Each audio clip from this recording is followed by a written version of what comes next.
नमस्कार साथियों, आज आपका फिर से स्वागत है। हमारा एसएससी जीडी का टारगेट बैच चल रहा था, जिसमें मैं आपको पढ़ा रहा हूँ हिंदी में मैंने आपका वर्णमाला टॉपिक क्लियर करवा दिया है। उम्मीद है आपने भी अच्छे से पढ़ लिया होगा, काफ़ी उसकी प्रैक्टिस भी करवा दी मैंने आपको 10-12 क्वेश्चन।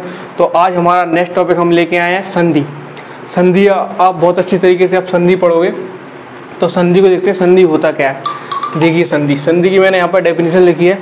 दो निकटवर्ती वर्णों या ध्वनियों की परस्पर मेल से जो विकार उत्पन्न होता है उसे क्या बोलते हैं, संधि कहते हैं। अब इसमें कुछ वर्ड आए उनको देखते हैं। दो निकटवर्ती वर्णों, जैसे मैंने आपका वर्ण लिया है महा, धन, आत्मा। मैंने आपका वर्ण क्या लिया है, महा, धन, आत्मा। अब इसमें लिखा है दो निकटवर्णी वर्ण। तो निकटवर्णी वर्ण क्या हो गया आपके, एक तो हो गया हा में से क्या मिल गया आपको, आ मिल गया, और इस आ में से क्या मिलेगा, आ। तो दो निकटवर्णी वर्ण हो गए जी आपके, दो निकटवर्णी वर्णों या ध्वनियों, यानी आपने बोला ध्वनि यानी अक्षर, या आपने जो बोला है जैसे महा प्लस आत्मा, ध्वनि यानी क्या होता है आपका अक्षर, या जो आपने बोला है इसको बोलते हैं मौखिक रूप से, इस वर्णों को बोलते हैं लिखित रूप से। ठीक है, तो दो निकटवर्ती वर्णों के परस्पर मेल से, मतलब जो मिलते हैं जी, आ प्लस आ मिलकर क्या बनता है आपका, आ बनेगा। वो आप बाद में सीखोगे। ठीक है, अभी तो आप तक समझ लो, आप प्लस आ मिलकर क्या बनता है आपका, आ मिलता है। मेल से जो बेकार उत्पन्न होता है उसे, बेकार यानी क्या होता है आपका, बेकार का मीन्स होता है आपका परिवर्तन। बेकार का मीन्स क्या होता है आपका, परिवर्तन। ठीक है, तो इसमें लिखा है दो निकटवर्ती वर्णों या ध्वनियों के परस्पर मेल से जो बेकार उत्पन्न होता है उसे क्या बोलते हैं आप, संधि कहते हैं। यानी महा प्लस आत्मा मिलके क्या बन जाएगा आपका, महात्मा बन जाएगा। क्या बन जाएगा आपका, महात्मा। ठीक है, यहाँ तक क्लियर है। तो महा प्लस आत्मा मिलके जो एक विकार उत्पन्न हुआ है यहाँ पे, तो अब वो क्या बनेगा आपका, महात्मा। विकार यानी क्या होता है आपका, परिवर्तन। तब तक परिवर्तन नहीं होगा वो आपका क्या नहीं होगा, संधि नहीं कहलाएगी। अगर परिवर्तन नहीं हो रहा है तो उससे क्या बोलोगे आप, संयोग बोलोगे। क्या उससे आप बोलोगे, संयोग हो रहा है। क्या बोलोगे आप उससे, संयोग। जैसे मैंने आपसे बोला राम प्लस बाण, राम प्लस बाण बोला मैंने आपसे। क्या बोला आपसे, राम प्लस बाण। तो राम प्लस बाण को आप मिलाओगे तो क्या बनेगा, रामबाण बनेगा। क्या बनेगा, रामबाण। तो इसमें कुछ विकार उत्पन्न हो रहा है क्या, नहीं हो रहा है। तो ये क्या, एक संयोग है। क्या है ये आपका, एक संयोग। ठीक है, संयोग आपके दो वर्ड है आपके, एक वर्ड है आपका संयोग और एक आपका वर्ड है संधि। इनमें डिफरेंस देख लीजिए आप, संयोग और संधि में क्या डिफरेंस होता है। एक वर्ण है आपका संयोग और एक वर्ण है आपका संधि। संयोग क्या होता है, संयोग यानी होता है मिलना। संयोग यानी क्या होता है आपका, मिलना। कोई परिवर्तन नहीं होता इसमें। क्या नहीं होता, परिवर्तन नहीं होता, परिवर्तन नहीं होता। ठीक है, और संधि क्या है, मिल तो रहे हैं लेकिन इसमें क्या हो रहा है, परिवर्तन हो रहा है। क्या हो रहा है इसमें, परिवर्तन हो रहा है। तो क्लियर है यहाँ तक। संयोग और संधि में क्या डिफरेंस होता है, संयोग यानी ओनली सिर्फ मिलना होता है, कोई भी उसमें परिवर्तन नहीं हो तो वो क्या होता है, संयोग होता है। और संधि क्या होता है, जब दो वर्ण आपस में मिल रहे हैं और उनमें क्या हो रहा है, परिवर्तन हो रहा है, तो वो क्या कहलाता है आपका, संधि कहलाती है। यहाँ तक क्लियर है। देखते हैं आगे, देखते हैं। तो देखो अभी आपने देखा संधि देखा, और क्या देखा आपने, संयोग देखा। क्या देखा आपने, संयोग देखा। अब मैं आपको बताता हूं संधि और समास में डिफरेंस। किसमें डिफरेंस, और समास में। ठीक है, संधि और समास में डिफरेंस बताता हूं। पहले तो अब क्या है, संधि को क्लियर हो जाए कि संधि होता क्या है। पढ़ तो अपन ऐसे लेंगे उसके बारे में, पहले टॉपिक के बारे में पता तो चाहिए कि टॉपिक क्या है, उसके बारे में, इसके अंदर क्या है क्या नहीं है। तो मैं आपको डिफरेंस, संधि और आपने अभी समास देखा। अब मैं आपको बताता हूँ संधि और संयोग देखा। अब मैं आपको बताता हूँ संधि बताता हूँ, क्या बताता हूँ, समास बताता हूँ। संधि मैंने आपको बताया कि दो निकटवर्ती, इसमें क्या आता है, बण आते हैं। क्या आते हैं इसमें, बण। और समास क्या होता है, समास होता है दो शब्दों के मेल से, दो शब्दों के मेल से। इसमें क्या होता है, समास में क्या होता है, आपके शब्द होते हैं। इसमें क्या होते हैं, आपके शब्द होते हैं, और इसमें क्या होते हैं, आपके वर्ण होते हैं। ठीक है, क्लियर है यहाँ तक। संधि और समास आपका क्लियर होगा। संधि यानी दो वर्णों के मेल से, समास यानी दो शब्दों के मेल से जो परिवर्तन उत्पन्न होता है उससे क्या बोलते हैं आप, समास बोलते हैं। और संधि दो वर्णों के मेल से आप क्या बोलते हो, संधि बोलते हो। यहाँ पे आगे मैंने एक पॉइंट और लिया है, संधि का अर्थ होता है जोड़। संधि का अर्थ जोड़ी होता है। जैसे मैंने आपने लिख दिया देव प्लस आल है, दे प्लस आल है। तो जोड़ का साइन दिख रहा है, इससे क्या जोड़ के साइन से भी आप क्या बोलते हो, संधि विच्छेद। क्या बोलते हो आप इससे, संधि विच्छेद, संधि विच्छेद। ठीक है, तो इस जोड़ का साइन है, इससे जो देव जोड़ के साइन से पहले जो लिखा है, जोड़ के साइन के बाद जो लिखा है, ये दोनों पूरा मिला के क्या बनता है, संधि विच्छेद बनता है। यानी संधि को क्या कर दिया आपने, विच्छेद यानी क्या कर दिया आपने, तोड़ दिया। संधि को क्या कर दिया आपने, तोड़ दिया, तो वो क्या बन जाता है आपका, संधि विच्छेद बन जाता है। अब संधि का अर्थ होता है जोड़ या मेल। अब इन दोनों को आप जोड़ोगे, संधि विच्छेद को आप जोड़ोगे तो आपका क्या बन जाएगा, देवाल है। क्या बन जाएगा आपका, देवाल है। जी आप सीखोगे कैसे बनाया जी, तो जी क्या बन गई आपकी, संधि बन गई। तो संधि का अर्थ यहाँ से क्लियर है कि संधि का अर्थ यहाँ से क्या होता है आपका, मेल। यहाँ तक क्लियर होगा आपको। चलो तो आगे देखते हैं संधि के भेद। तो संधि के भेद आप सब लोगों ने पढ़ेंगे। संधि के कितने भेद होते हैं, 3 भेद होते हैं। कितने भेद होते हैं संधि के, 3 भेद। सब नहीं पढ़े होंगे, एक बार देख ले। संधि के 3 भेद होते हैं। एक भेद होता है आपका स्वर संधि, एक होता है आपका व्यंजन संधि, और एक होता है आपका विसर्ग संधि। अब इन तीनों के बारे में आपको डीपली पढ़ना है कि स्वर संधि क्या होता है, व्यंजन संधि क्या होता है, और विसर्ग संधि क्या होता है। अब स्वर संधि की बात करूं मैं, स्वर क्या होता है। स्वर मैंने आपको बताया है, वर्णमाला जो मैंने आपको क्लास ली थी उसमें मैंने आपको 3 तरह के मैंने आपको स्वर बताए थे। अगर परंपरागत रूप से बात करें, परंपरागत रूप से बात करें तो स्वर कितने होते हैं आपके, 13। मुख्य रूप से बात करें तो स्वर होते हैं आपके 11। और उच्चारण की दृष्टि से बात करें तो आपके स्वर होते हैं आपके 10। यहाँ तक आपको क्लियर होगा। आपने वर्णमाला की क्लास अगर किसी ने नहीं ली हो तो वर्णमाला की क्लास देख सकता है, पीछे प्लेलिस्ट में जाके SSGD का हमारा प्लेलिस्ट बना हुआ है, उसमें आपको स्वर के बारे में काफ़ी डीपली आपको जानकारी मिलेगी। क्लियर है यहाँ तक। तो मैंने आपको स्वर बताया कि परंपरागत रूप से आपके स्वर होते हैं 13, मुख्य रूप से होते हैं, मानक रूप से होते हैं वो आपके 11, उच्चारण की दृष्टि से कितने होते हैं आपके 10 स्वर होते हैं। अब देखते हैं स्वर संधि होता क्या है। स्वर का स्वर से मेल होता है। क्या होता है आपका, मेल होता है, तो वो क्या कहलाता है आपका, स्वर संधि कहलाता है। स्वर का किससे मेल होता है, स्वर से होता है, वो क्या कहलाता है आपका, स्वर संधि कहलाता है। स्वर संधि कहलाता है। ठीक है, तो स्वर संधि क्या है, स्वर का स्वर से मेल, वो क्या कहलाता है आपका, स्वर संधि। जैसे मैंने स्वर लिया आ प्लस आ, दोनों ही आपके स्वर हैं। आ प्लस आ का जब मेल होगा तो आपका क्या बनेगा, बड़ा बनेगा। वो आप सीखोगे बाद में, अभी तो आप सिर्फ समझ लो कि स्वर का स्वर संधि होता क्या। जे भी स्वर है आपका, जे भी आपका स्वर है, और जे भी आपका क्या है, आपका स्वर है। तो स्वर का स्वर से मेल होगा तो वो क्या, कौन सी संधि कहलाएगी आपकी, आपकी स्वर संधि आपकी कहलाएगी। यहाँ तक क्लियर है आपकी स्वर संधि। एक और एग्जांपल ले सकते हैं, जैसे मैंने लिख लिया ई प्लस बड़ी ई लिख ली मैंने, ई प्लस जे भी आपका स्वर है और जे भी आपका क्या है, स्वर है। स्वर मिलके क्या बन जाएगी, बड़ी ई बन जाएगी, तो जे क्या हो जाएगा आपका, स्वर संधि हो जाएगी। स्वर का स्वर से मेल तो वो क्या कहलाते हैं, आपकी स्वर संधि कहलाती है। ठीक है, यहाँ तक क्लियर है आपका। देखिए इधर आगे, अब देखते हैं व्यंजन संधि। क्या देखते हैं, व्यंजन संधि देखते हैं। अब व्यंजन मैंने आपको बताया कि व्यंजन मैंने आपको कितने व्यंजन बताए, आपको 33 व्यंजन बताए। 2 आपके द्रव्य व्यंजन होते हैं 35, और संयुक्त व्यंजन होते हैं आपके 4। अंतस्थ व्यंजन मैंने आपको काफी व्यंजन बताए हैं। ठीक है, तो व्यंजन क्या होता है, व्यंजन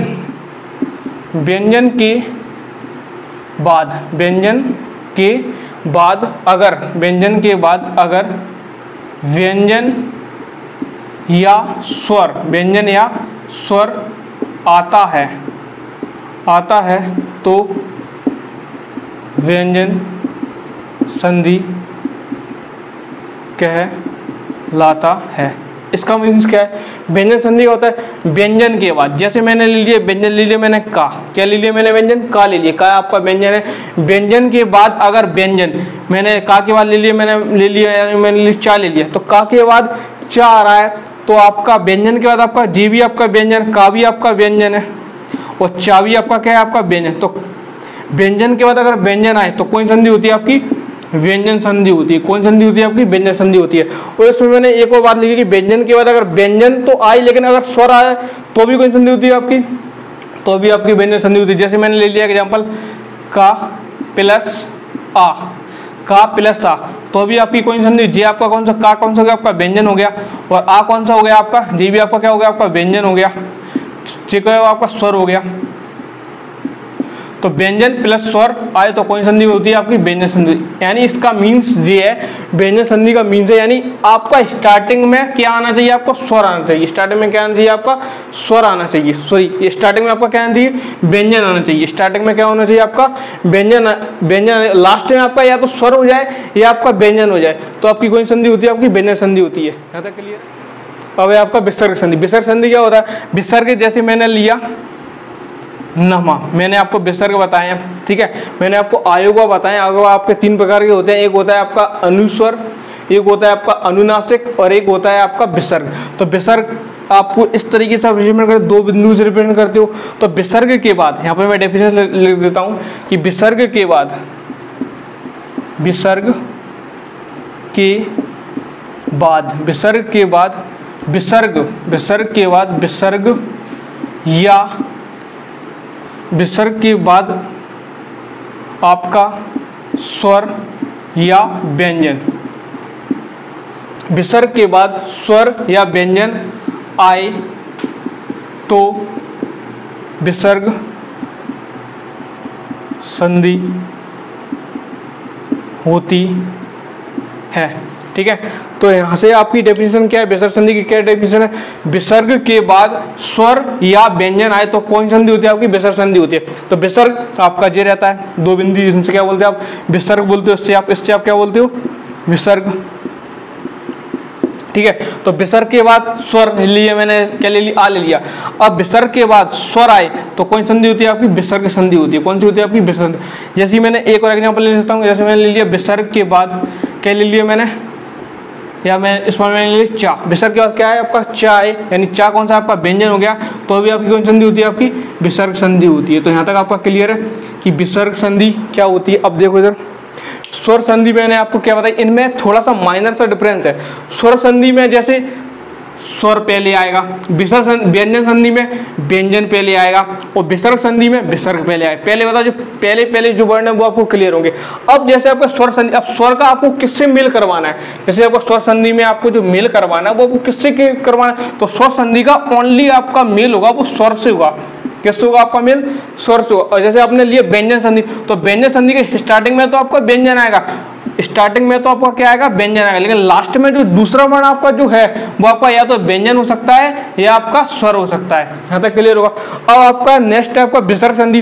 तो विसर्ग संधि में फर्स्ट तो आपका विसर्ग रहेगा ही, फर्स्ट वाला लेटर, लेकिन जो सेकंड पे आपका रहेगा या तो आपका स्वर रहेगा या आपका व्यंजन होगा। यहाँ तक क्लियर है होगा। चलिए आगे देखते हैं।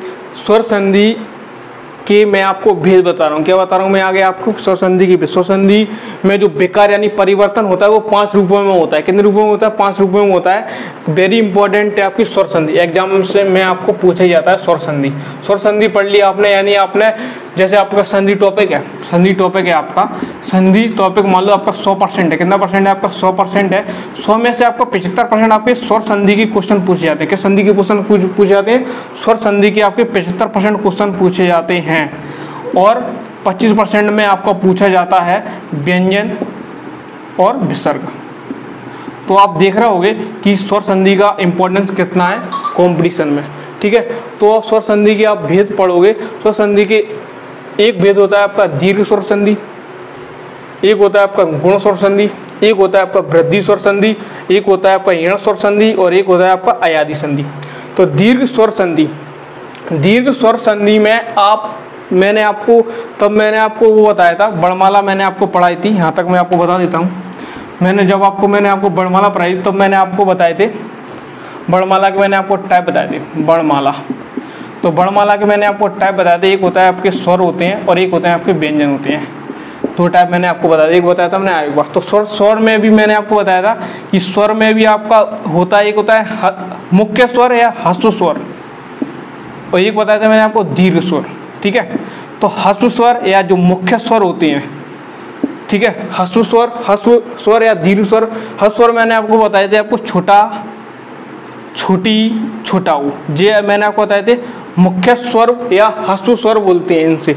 और दीर्घ स्वर मैंने आपको बताए थे बड़ा, छोटी, बड़ा, बड़ी, बड़ाऊ, ए, आई, ओ, औ, ठीक है। तो मैंने आपको बताए थे जे होते हैं आपके दीर्घ स्वर, और जे मैंने आपको जो बताए थे ए आई ओ औ, मैंने आपको बताया जे होते हैं आपके संयुक्त स्वर। कौन स्वर बताए थे मैंने? संयुक्त स्वर। तो आप देखिए यहाँ से दीर्घ स्वर जो होते हैं आपके, दीर्घ स्वर आपके होते हैं बड़ा आ, बड़ी ई, बड़ा ऊ और ऋषि। ये आपके कौन स्वर होते हैं? आपके दीर्घ स्वर। ऐसे मैं इसका एग्जाम्पल लूँ, मैंने आपको इसका एग्जाम्पल लिया, देव प्लस आलय, देव प्लस आलय दिख रहा होगा आपको, देव प्लस आलय। तो यहाँ से आपको दिख रहा होगा कि देव प्लस आलय, तो आपका जो बनेगा वो क्या बनेगा? आपका देवालय बनेगा। क्या बनेगा? आपका देवालय बनेगा। यहाँ तक क्लियर है आपका? यहाँ से आपका क्या है? आ प्लस बड़ा आ मिलके क्या बन गया? आपका बड़ा आ बन जाता है। वो आप अभी पढ़ोगे, अभी तो सिर्फ आप समझ लो कि यहाँ पे जो जो दीर्घ संधि है वो यहाँ पे परिवर्तन होता है, बड़ा डंडा। या तो आपको जो मिडिल में आपको दिखाई देगा वो क्या दिखाई देगा? या तो यहाँ पे बड़ा आ दिखाई देगा, या आपको बड़ी दिखाई देगा, या आपको बड़ा ऊ दिखाई देगा, या आपको ऋषि दिखाई देगा। तो दीर्घ स्वर संधि में आपको कौन कौन से वर्ण आपको दिखाई देंगे? या तो आपको बड़ा दिखाई देगा, या आपको बड़ी दिखाई देगा, या आपको बड़ा ऊ दिखाई देगा, या आपको ऋषि दिखाई देगा। यहाँ तक क्लियर है आपको? अब आगे देखते हैं गुण स्वर संधि। दीर्घ स्वर संधि आपको क्लियर हो गया। अब गुण स्वर संधि में आपके कौन कौन से वर्ण इंपॉर्टेंट है? गुण स्वर संधि में आपके इंपॉर्टेंट वर्ण है आपके ए और ओ। ए और ओ से क्या मीन्स है आपका? जैसे मैंने आपको इसका एग्जाम्पल लिया रमेश। क्या लिया मैंने इसका एग्जाम्पल? रमेश। एक लिया मैंने आपका नवोड़ा, नवोड़ा, ठीक है। मतलब जो कोई भी वर्ण, जैसे आपको पहचानना है कि इसमें कौन सी संधि है, तो अगर आपको एक ही मात्रा दिख रही है, किसकी मात्रा दिख रही है? आपको एक ही मात्रा दिख रही है, और आपको ओ की मात्रा दिख रही है, एक ही मात्रा दिख रही है और आपको ओ की मात्रा दिख रही है, तो आपकी वो वहां पर कौन सी संधि होगी? आपकी गुण संधि, गुण स्वर संधि होगी। वो आप आगे पढ़ोगे, अभी तो मैं सिर्फ मोटी मोटी आपको जानकारी दिखा रहा हूँ, ठीक है। तो दीर्घ स्वर संधि देखा आपने, गुण स्वर संधि देखा। अब आया आपकी वृद्धि स्वर संधि। वृद्धि स्वर संधि में आपके जो वर्ण रहेंगे वो आपका रहेगा, एक तो आई रहेगा और एक रहेगा आपका औ रहेगा। औ, आई और औ के एग्जाम्पल जैसे एक एक, एक एक, ठीक है। एक एक यानी उसमें किसकी मात्रा आ रही है? दो मात्रा आ रही है, आई की मात्रा आ रही है, ठीक है। और औ के में आपका जैसे औस दाल है, औस दाल है, ठीक है। तो यानी जिसमें आई और औ की मात्रा आए तो उसमें कौन संधि होती है? आपकी वृद्धि स्वर संधि होती है। यहाँ तक आपको क्लियर होगा। अब है आपका यण स्वर संधि। यण स्वर संधि में आपकी जो पहचान रहेगी वो वर्डों से पहचान रहेगी। एक तो आपका रहेगा या रहेगा, एक रहेगा आपका वा रहेगा, और एक रहेगा आपका त्रा रहेगा। और वेरी इंपॉर्टेंट आपका जो पॉइंट ऑफ व्यू है वो रहेगा आपका आधा वर्ण।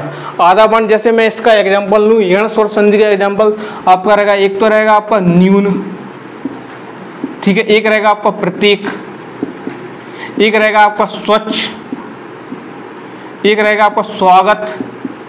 तो आप इन सारे एग्जाम्पल देख रहे होगे यण संधि के, यण स्वर संधि के, जिसमें आधा वर्ण, आधा ना दिख रहा है, ठीक है, आधा ता दिख रहा है, आधा सा दिख रहा है, आधा सा दिख रहा है। तो आप इन सब में देख रहे हो कि आधा वर्ण का इंपॉर्टेंस है इसमें। तो यानी जिसमें भी आपको आधा वर्ण दिख जाए तो वो आपका कौन संधि होती है? आपकी यण स्वर संधि होती है। यहाँ तक क्लियर है? अब है आपका नेक्स्ट अयादि संधि। ये दो जो संधि हैं जो आपकी यण और अयादि, काफी इंपॉर्टेंट है, प्लस थोड़ी क्या है एक दूसरे से मिलती जुलती है, इसलिए इनमें थोड़ा बहुत कंफ्यूजन रहता है। इसकी बस यही पहचान है कि इसमें कैसा वर्ण रहता है? आधा वर्ण होता है, जो मैंने यहाँ पे इसको ब्रैकेट में बंद किया है। अब इसकी पहचान क्या होती है? आय या आय, इनका क्या मीन्स है? जैसे मैंने ले लिया पवन, पवन, ठीक है, पवन ले लिया, ठीक है। और भी है इसके पावक, ठीक है। तो और भी इसके एग्जाम्पल हैं, मतलब जिसमें क्या पूर्ण वर्ण बने और बा या आकर ही कुछ है, वो आप पढ़ोगे आगे कि दीर्घ क्या होता है, गुण क्या होता है, वृद्धि संधि क्या होती है, यण संधि क्या होती है, अयादि संधि क्या होती है। जिस सारी जो संधि आपको दिख रही है, पांचों स्वर संधि, जी आपको डीपली पढ़ोगे आप। यहाँ तक क्लियर है आपका? तो चलो आगे देखते हैं। आज मैं आपको दीर्घ स्वर संधि पढ़ाता हूँ, ठीक है। दीर्घ स्वर संधि है आपका, इसका फर्स्ट वाला रूल है, रूल इसका फर्स्ट रूल मैंने लिया है आपका, आ प्लस आ वाला, क्या कौन सा रूल लिया है, आ प्लस आ मिलकर क्या बनता है, बड़ा बनता है। इधर देखिए इसके मैंने कुछ एग्जांपल लिए हैं, इनको कैसे करते हैं, ठीक है। धर्म प्लस अर्थ क्या होता है आपका, धर्मार्थ बनता है, क्या बनता है आपका, धर्मार्थ। अब इधर देखना मैंने यहाँ पे लिया है धर्म, क्या लिया मैंने आपका, धर्म। तो धर्म में अगर मैं इसको लिखूं, मैं धर्म, माँ आ रहा है, तो माँ को मैं कैसे लिख सकता हूँ, माँ को मैं लिख सकता हूँ माँ, जे हलंत लगा दिया, मतलब जो विदाउट स्वर का हो गया, और जे आपका माँ को मैंने तोड़ दिया। तो माँ को मैंने कैसे लिखा, माँ को मैंने क्या लिखा, विदाउट हलंत हो गया, यानी जो व्यंजन हो गया, और जी माँ को मैं लिख सकता हूँ हलंत लगा के माँ प्लस आ, जी क्या हो गया आपका, माँ हो गया।